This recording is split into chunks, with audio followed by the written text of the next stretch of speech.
สวัสดีครับคุณผู้ชมขอต้อนรับคุณผู้ชมเข้าสู่รายการใครๆก็เข้าครัวครับผมวันนี้นะครับผมมีเมนูสำหรับคนรักสุขภาพมาฝากครับเมนูนี้มีชื่อว่าหมู3ชั้นทอดกระเทียมไปดูวัตถุดิบและส่วนผสมกันเลยครับสำหรับเมนูหมู3ชั้นทอดกระเทียมแน่นอนที่สุดวัตถุดิบของเรานั่นก็คือหมู3ชั้นสีสดสวยสีชมพูน่ารับประทาน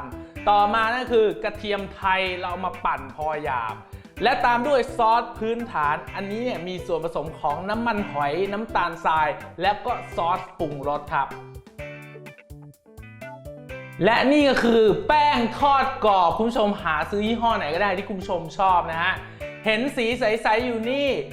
อันนี้ก็คือน้ำส้มสายชูทำให้หมูนี่มีความนุ่มน่ารับประทานมากเลยทีเดียวสุดท้ายนี่ก็คือพริกไทยป่นตอนนี้ส่วนผสมครบหมดแล้วไปลงมือทำกันเลยครับคุณผู้ชมขั้นตอนแรกในการทำหมู3ชั้นทอดกระเทียมเมนูเพื่อสุขภาพของเราในวันนี้นะฮะผมมีหมู3ชั้นแบบหนังหนาๆเลยเพราะว่าผมอยากจะได้เจลาตินจากหมู3ชั้นนะครับคุณผู้ชมเคยเห็นคนเกาหลีไหมเขากินหมู3ชั้นแล้วเป็นไงหน้าตาดีผมเนี่ยกินเป็นประจำทำให้ผมเนี่ยมีสุขภาพที่แข็งแรงผิวพรรณเปล่งปลั่งแบบนี้นะฮะชวนคุณผู้ชมพูดเยอะแล้วผมผสมน้ำส้มสายชูกับหมู3ชั้นหมักให้มันเข้ากันนะฮะนี่แค่นี้เลยแค่นี้จริงๆแล้วก็พักไว้ก่อนอันนี้พักไว้ก่อนนะครับหมักน้ำส้มสายชูกับหมู3ชั้นเวลาเราทอดเนี่ยมันจะได้แบบว่านุ่มฟูนะครับต่อมานี่กระเทียมไทยเราไปบดไปปั่นให้มันหยาบๆหน่อยนะครับแล้วก็เอามาเจียววิธีการก็ไม่ยากอะไรไม่ต้องเริ่มจากใช้ไฟอ่อนอะไรไม่มีนะฮะใช้ไฟกลางเลยใช้ไฟกลางเลยรอให้น้ำมันร้อนหมู3ชั้นจริงๆเนี่ยกินแล้วดีเพราะว่ามีไขมันที่ดีนะครับแล้วก็มีเจลาตินสูงแต่ว่ากินนี่มันพอประมาณคุณผู้ชมกินอะไรกินเยอะมันก็อ้วนทั้งนั้นแหละกินผักอย่างเงี้ยคุณผู้ชมรู้ไหมกินเยอะก็อ้วนเพราะอะไรดูวัวสิวัวมันกินแต่หญ้าตัวมันยังใหญ่เลยใช่ไหมฉะนั้นเราก็กินให้มันแบบว่าพอประมาณ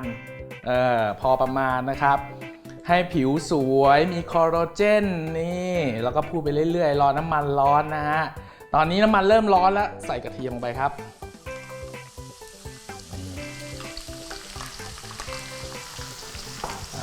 เจียวนะฮะหลีไฟเล็กน้อยไม่ถึงขนาดใช้ไฟอ่อนนะเสียดายที่บ้านเป็นคนขี้งกใส่มันเหลืออยู่หน่อยเองใส่ให้มันหมดนี่กระเทียมไทยนะครับจะมีความหอมมากกว่ากระเทียมจีนและที่สำคัญเราปั่นทั้งเปลือกเลยใส่เปลือกมันลงไปด้วยนี่นะฮะเจียวไป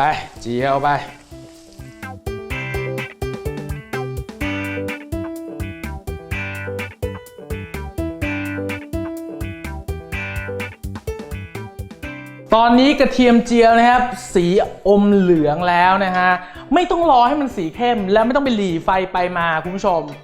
กะเอาเลยเนี่ยสีมันเริ่มเหลืองแล้วเดี๋ยวพอคุณผู้ชมตักขึ้นมาพักเอาไว้มันจะเหลืองขึ้นอีกประมาณ 1-2 สเต็ปนี่แบบนี้นะครับกะเอาเลยนี่เหลืองกรอบไม่ต้องใส่ส่วนผสมอะไรนะไม่มีน้ำตาลเกลืออะไรไม่มีแค่เจียวธรรมดาบอกเคล็ดลับเล็กน้อยเวลาคุณผู้ชมจะเจียวกระเทียมจำนวนมากนี่จะให้มันสีสวยอยู่นานๆทำไงปั่นกระเทียมมาก่อนแล้วเอาน้ำร้อนครับน้ำร้อนราดไปบนกระเทียมให้ยางมันออกครับหลังจากนั้นเนี่ยมันก็จะทำให้กระเทียมเนี่ยสีสวยนี่แบบนี้เสร็จขั้นตอนนี้เดี๋ยวเราไปทอดหมูครับคุณผู้ชมหลังจากที่เราทอดกระเทียมเสร็จเรียบร้อยแล้วนะครับเรามาดูในส่วนของหมูผมหมักตัวน้ำส้มเอาไว้เนี่ยประมาณสัก1 ชั่วโมงนะฮะหลังจากนั้นผมก็มาคลุกกับแป้งสิ่งที่ผมต้องการนี่คือผมต้องการให้หมู3ชั้นของผมเนี่ยมีแป้งเกาะบางๆนะครับ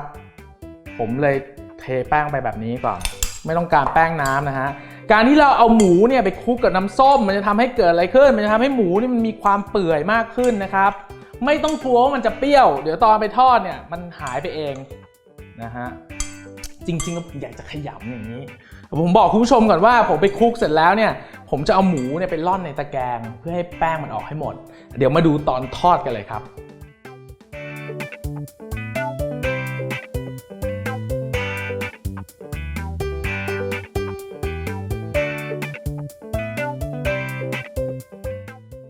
เอาละครับคุณผู้ชมตอนนี้น้ำมันร้อนได้ที่แล้ว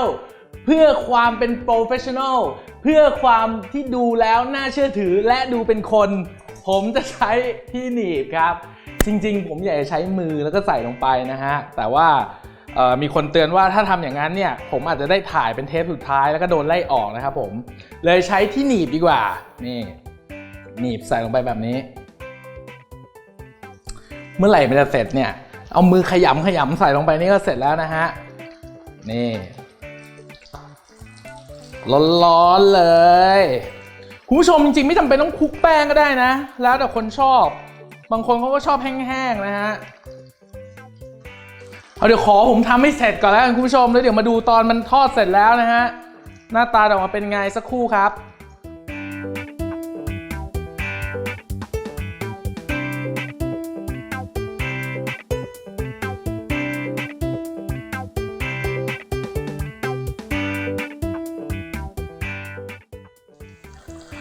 คุณผู้ชมตอนนี้หมู3ชั้นได้ที่แล้ววิธีการทอดหมู3ชั้นนะครับคุณผู้ชมต้องใช้ไฟแรงๆเลยนะทอดแล้วก็ให้ข้างนอกมันสีเหลืองกรอบแบบอย่างรวดเร็ว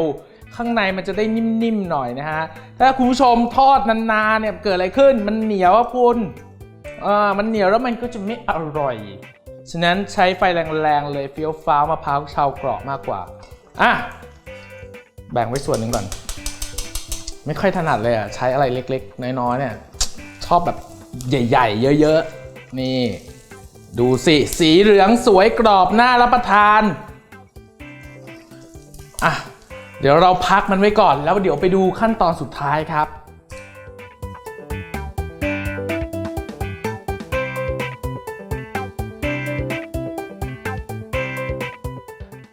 ตอนนี้เราจะมาปรุงรสหมู3ชั้นทอดกระเทียมของเรานะครับเริ่มต้นแบบนี้เลยน้ำมันเล็กน้อยจริงๆนะแล้วก็ซอสพื้นฐานในสูตรนี้นะครับประกอบไปด้วยน้ำมันหอย3ส่วนน้ำตาลทราย1ส่วนและซอสปรุงรส2ส่วนนะครับคุณผู้ชมสามารถจะย้อนไปดูที่คลิปที่มีชื่อว่าซอสพื้นฐานได้รีบใส่เลยร้อนแล้วโอ้ยน้ำเปล่าหรือน้ำสต๊อกก็ได้เล็กน้อยชอบเค็มมากก็ใส่เยอะๆผมทำติดบ้านเอาไว้เลยทำเป็นขวดๆเลยเวลาทำกับข้าวเนี่ยมันเร็วนะฮะนี่ดูไม่มีอะไรยุ่งยากมีแค่น้ำมันเล็กน้อยซอสพื้นฐานแล้วก็น้ำเปล่าตอนนี้นะครับร้อนนะฮะผมใส่หมู3ชั้นลงไปครับแล้วก็กระดกแบบนี้เลยอย่างนี้เหมือนหมู3ชั้นทอดน้ำปลาปรุงรสด้วยพริกไทยป่นทำอย่างรวดเร็วประหนึ่งเราแข่งเชฟกระทะเหล็กอยู่ใส่ลงไปแล้วก็กระดกโอ้โหเหนื่อยแล้วครับไปจัดเสิร์ฟกันเลยครับ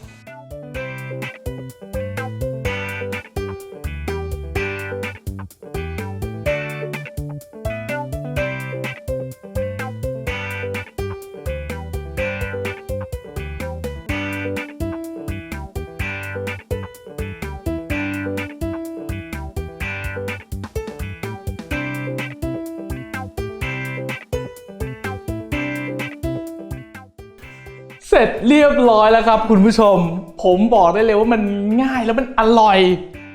อยจริงๆไม่ได้โม้บอกเลยว่าวิธีการทำอาหาร